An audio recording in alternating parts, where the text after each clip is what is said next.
Yeah, welcome back, y'all. I didn't even get a chance to even talk about this because it's just utterly ridiculous to an extent with these guys in the positions that they put themselves in and not knowing their surroundings and then not knowing who and what they are and what they represent.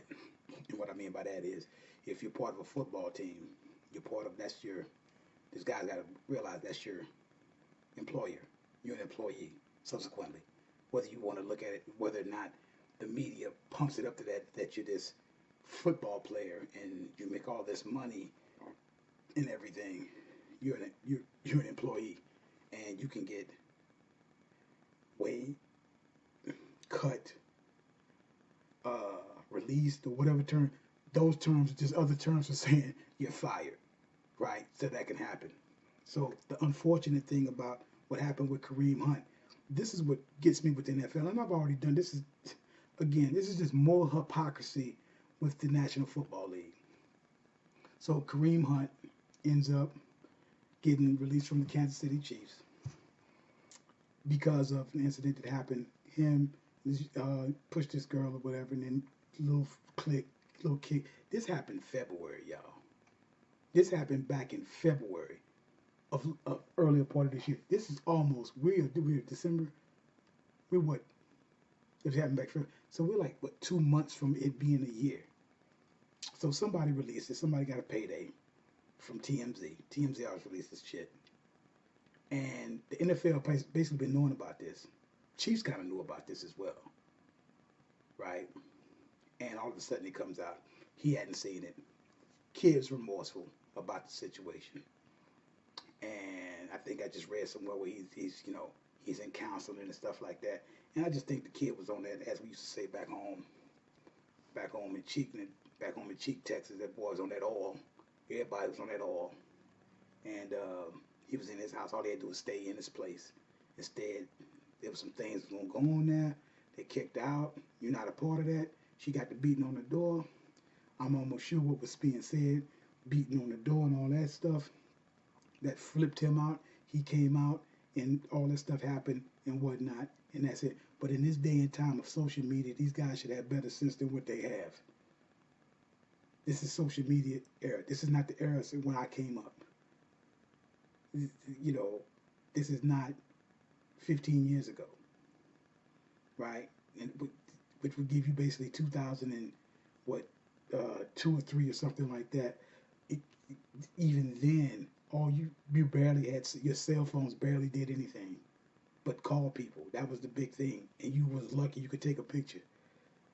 It's cameras are everywhere. Cameras are only for cameras. It's Facebook, all of this stuff and everything. These guys got to be mindful of what's going on.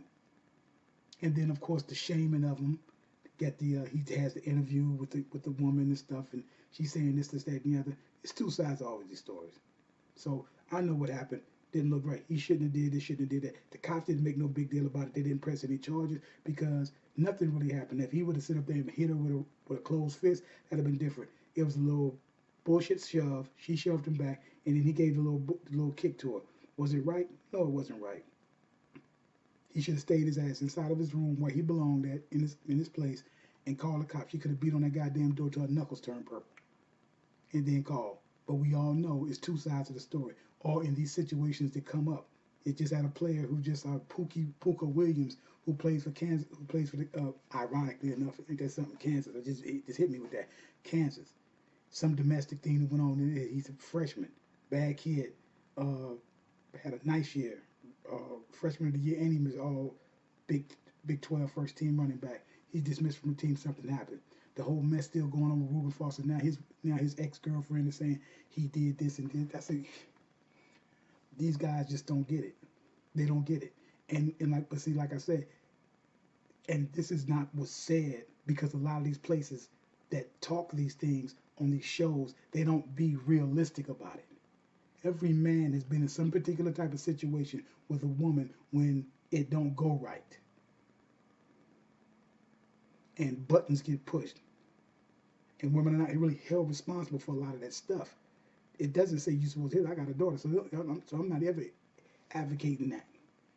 But at the same time, call it what it is. Is this girl even going to be credible? They're going to try to rip her to shreds on her credibility. because she recanted a statement back in April. And then he gets back. I don't get that. And if she was so much on this girlfriend stuff, then she already sit up there and said that she was, well, I'm gonna tell your girlfriend, but what you doing messing around anyway? But anyway, a lot of that stuff is neither here nor there. I'm saying all that to say again, because Kareem Hunt probably will be reinstated. Reuben Foster will be reinstated. And here we go. While the Redskins were supposed to holler at, to get this, the Redskins go and claim Reuben Foster off waivers, okay, to come and play for them, right? Who's been in trouble since he's been in the league. But then they won't get caught. Then they go sign some bullshit quarterback, I think, who hasn't played since like 2011. And Colin Kaepernick is out there and they need a quarterback. A decent quarterback could possibly get them the NFC East. And they won't do it, but they'll get Reuben Foster. And the NFL's okay with that. And the NFL didn't do shit about this whole thing with Kareem Hunt even found out. They kind of pushed everything under the rug. You know why they pushed everything under the rug? They pushed everything under the rug because Kareem Hunt is a part of an offense that's doing prolific things. And it's about the numbers, man. And these teams, it's about winning. It's about money at the end when it comes right down. When you win, more money is coming out. So that's what I'm saying. These guys really give a shit about these guys for real. That's why I say these guys, get your money and then do what you need to go do. But be smart about it. Don't put yourself in messed up situations. But at the same time, the credibility of this young lady, even the credibility of Reuben Foster. But what does that say about the credibility of the National Football League and the owners of these football teams? No credibility. There's nobody to judge the NFL. Nobody. There's nobody to judge the NFL. Nobody. You can't really even judge an owner because he owns the team. So who judges the NFL and their moral compass and what they're supposed to do?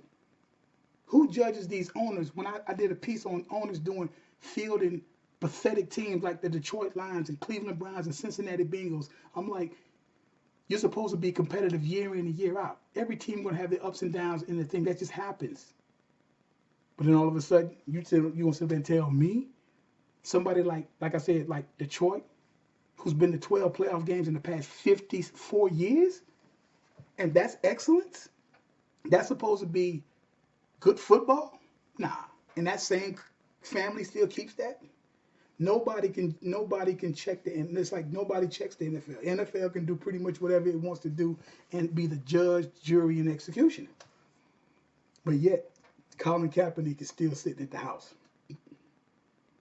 You know, while this other stuff, these guys will get reinstated. Colin Kaepernick has never done anything remotely close to anything these guys have done. Not even close to it. But yet, he's still sitting at the house. Now you tell me what we're talking about here. You tell me what's the problem and why these things will still continue to go on with the more hypocrisy of the NFL. You know what I'm saying? You explain that one to me. Somebody explain that one to me. And I'm not condoning anything them guys do, but I'm like, it's funny how you sit up and see Stephen A. Smith, a lot of ex-NFL players, journalists, and all them guys talk on these things, talk on these shows, and it's a woman always sitting there. And they're talking about that you don't suppose he did this, did that, did that. But it's never the side of like, what made him do that? I'm not condoning it, but what made him do that? Dude just ain't gonna get up and just punch a broad up in the face just for the hell of it. It's reasons behind that. I'm not saying it's right.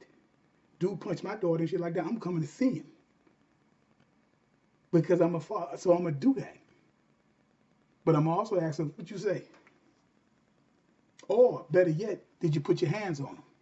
Because since you're a guy, if a girl hits you, that shit, it doesn't matter. You're a dude, you're supposed to be able to take that. Now, you keep your hands to yourself. But, again, like I say, more hypocrisy of the NFL. And explain to me, again, why Colin Kaepernick. Now, Redskins has just done, look, see, they get Foster, Doug Williams makes a particular type of comment. Then it's a story that they might reach out to Colin Kaepernick, and then Colin Kaepernick, and then they squash that, and they end up getting some other quarterback and stuff like that. So it's been a hell of a week for the Redskins, and losing both their quarterbacks. You know what I'm saying? Hey man, but more hypocrisy with the NFL, and I will keep pointing it out as long as I possibly can. Like I said, you guys, there's no such thing as the GOAT. There's no greatest of all time as long as time is still going on. You guys have